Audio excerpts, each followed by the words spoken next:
Hello everybody, Simulation Fallen Nation here with episode number 2 from the early access weekend for Pumps and Hoses from Creative Mesh. A new DLC coming out on 27th of September by Creative Mesh for Farming Simulator 22. Today, in the first of 2 episodes, we're going to be looking into the BGAs and the placement of the BGAs and how you can build the perfect BGA for your needs in this video here. It is very straightforward. There's lots of different options to choose from based off what the preferences you would like. And we're going to dive into those and have a little bit of a look. Here is mine. This is the one that I'm choosing to go with today here, and it is pretty large. It's one of the biggest options you can have there. Handily, Creative Mesh have made it so you can actually cater your needs down to multiple different sizes. So depending upon the budget and the operation at hand, you can really tailor that into what you need. But what we're going to do is we are going to jump away into an empty area of the map. We're of course on Carmsden here. We're going to jump into a completely blank area, and we'll create our own BGA. Alright, so once you find your area, much like we have here, we can start to build. So you're going to go into the construction menu here, and first thing you're going to look into doing is going on into productions, because first thing we really want to dial in is the size of the fermenting BGA plant that you're going to use. So you'll see they're all stall camp here. You have got a 20 cubic meter, a 26 cubic meter, and a 30 cubic meter.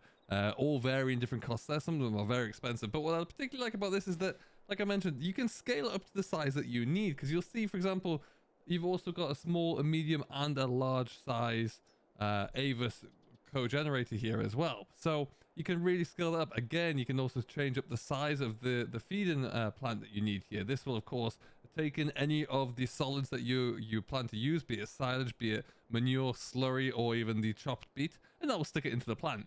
So you can really dial that in to see the size that you need. But first of all, let's just choose which specific size that we're going to go for. So in this case, we'll go for the medium size here. Now I'm going to stick this. So I am going to stick this first one somewhere on this side here. Let's just go about there for me. And what immediately happens is, which is different to usual, is there's a warning sign coming up saying info biogas plant root building created. Now that's good. That is going to be the hub. What the Creative Mesh have done have created a route whereby your biogas plant is now connected in a circuit, really. So this is the node, the center of that circuit, and we're going to build it out from there. So first thing we've got here, obviously we've got our first node. We can add multiple of the generators in here as well, should you choose to. So let's add a second one, shall we? Just so we can say that we've got 2, and we will add this one in right there. So you can see already these 2 have now connected themselves to each other. So the system now recognizes they are one, they're together, which is awesome. So what we now need to have, we've got everything that we need from the fermentation side of things, but we need to feed these plants somehow. And there's a few different options you can do that with. First of all, you can have your standard little feeding augers here. And you'll note though, there's a warning. You can't place them too far away. They are all individual items, but they need to be connected to the system that you've already started to build. So as you come on closer, you'll see then auger appears, and it appears only up to a few meters away, and you can place it anywhere, really, anywhere around the radius of that node. And again, same thing over here, which is just in itself brilliant there. The angle change well. It's a very, very smooth and very nice system, but we're not going to go for that one. We have 2 here now, so we're going to go for a little bit bigger. We're going to go for 2 different options here today.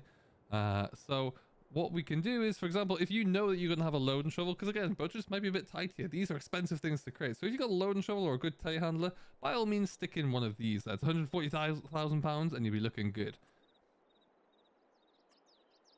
And what we can do is, because these 2 are connected together, you don't even have to stick it on either side. You can just stick it on one. That will do. What you can also do, though, is what we're going to do in the next step. We're going to stick this about here like that. We'll turn it around. And we will just stick it there, and it's in. You could also, if you really wanted to, you could stick one on the other side. If you know you're gonna have a lot of content or a lot of material to come through here, you can stick one on each. Or additionally, if you know you're gonna do a lot of carton work, you can even stick this lovely handy little silo on here. Now this allows you just to reverse in with your trailer, tip your trailer straight in, and then back out there, and it will automatically feed it through. It saves you having to have that second machine. It saves you having to have silos as well that you can maybe tip them onto the floor and then wheel load it in. Back in with your trailer, load it up, and you're good to go. So we'll stick one of these on this machine as well. Stick it onto this side over here. Excellent. And now you'll see our nodes are really starting to build up. The system has recognized that there are 2 different feed points. So if there is material tipped into there, it's going to feed back into this route here as well. which is really a pretty awesome, very smart way of thinking about it all. So now we've got all of the material coming into the fermenter. Great, that's good. That's what we need.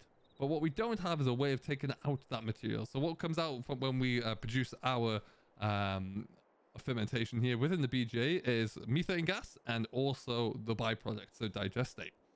So we need to think about these two bits and pieces. So let's sell off all of the produce that is coming off there. To do that, we need a cogeneration station here, which is going to be one of these three here: the 2G Avis 800B, the 500 Plus, or the Aginator 408.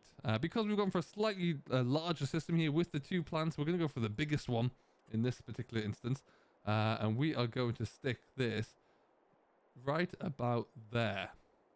And immediately the root recognizes it.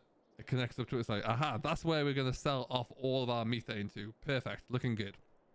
But if we do happen to produce any excess methane, you might want to stick in this gas torch here. Now this is solely used to sell off any surplus that we can't get pushed through into the BGA here.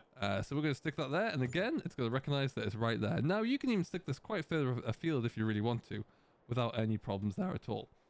And that, for a starting point, is your BGA there. That is working. However, we may well want to store some of this produce, the byproduct that's coming off here, so we can then put this back onto our ground when the time is right. And to do that, you're going to come on into silos, and you're going to choose one of the stall camps here. You have got 1, 2, 3, 4, 5, 6, 7, 8, 9, 10, 11, 12 different options of tanks. Some of these are huge. This one is 3.5 million liters, and good lord, is it big.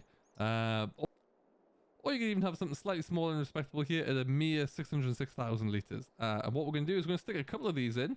We'll just start by putting you into here, and then another one right there. And just like that, again, the node links up, and now that is going to fill, depending upon how you set your production chain status, those are going to fill up there. So let's have a look at this from a bit more detail.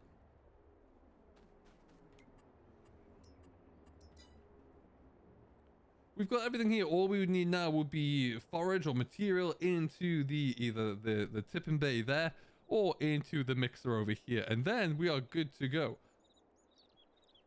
The bay over here is very simple to work. You just need to come up and left mouse button for this to drop down. When you tip into here, it will automatically start to walk back and into the augers at the very end there, and in it goes and away.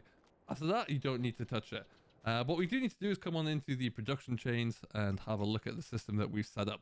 So already you're going to see that there's a few different options in here, but what you need to be aware of is that this is the generic map features. So this is going to be the map features for Calmsden. So we can go ahead and just ignore those for right now.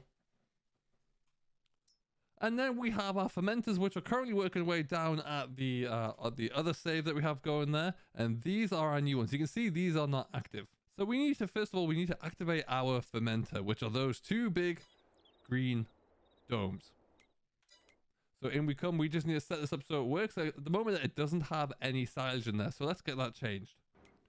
So to get things kicked off with here, we have put a little bit of silage, 2 bales of silage into here. So you'll see that the numbers are starting to tick up for the silage here, which is great. That should eventually kick up quite nicely indeed. But we need to get this activated because right now it is not.